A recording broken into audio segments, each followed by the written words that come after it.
Bonjour à tous, j'espère que vous allez bien. Très heureux de vous retrouver après cette semaine off pour un point sur mes plans sur les indices day trading roadmap, les niveaux du jour, ce que l'on surveille. On commence par le DAX. DAX qui est toujours en tendance très haussière, cassure du précédent plus haut en daily.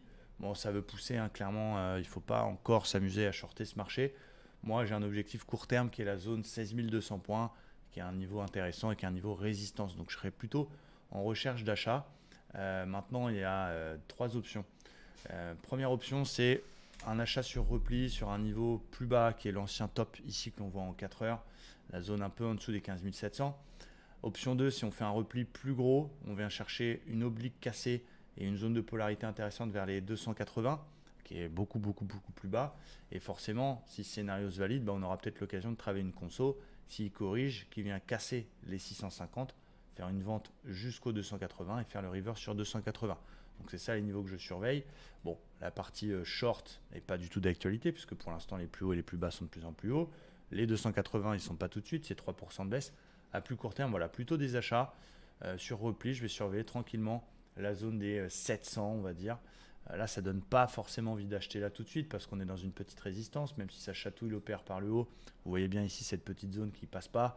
Donc on est en tendance haussière, pas envie de shorter pour l'instant, on n'a pas de signal de retournement. On attendra éventuellement le retournement de la théorie de dos et donc une cassure du niveau que je vous ai montré tout à l'heure. Pas envie d'acheter sur ces points hauts, plutôt un repli et on va se concentrer évidemment plutôt sur les indices américains avec le Dow Jones. Pareil, qui pousse, qui arrive sur un niveau clé, il y a encore un petit peu de marge, mais c'est 750 à peu près. Et donc on a envie de payer, même si, attention, il y a quand même une petite divergence baissière qui se met en place. Donc j'ai trois scénarios du côté du Dow Jones. C'est un, dans la tendance, on replie, on vient rechercher le niveau support et un achat plus bas vers les 32 900.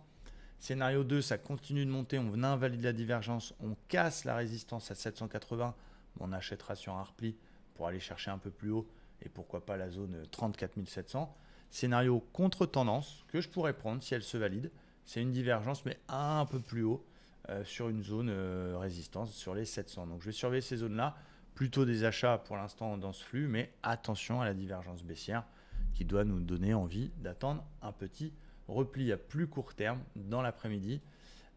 Qu'est-ce qu'on peut surveiller comme repli? On aura un petit support un petit peu plus bas à surveiller qui est sur les 445. Et ici un petit niveau qui m'intéresse et que j'aime beaucoup.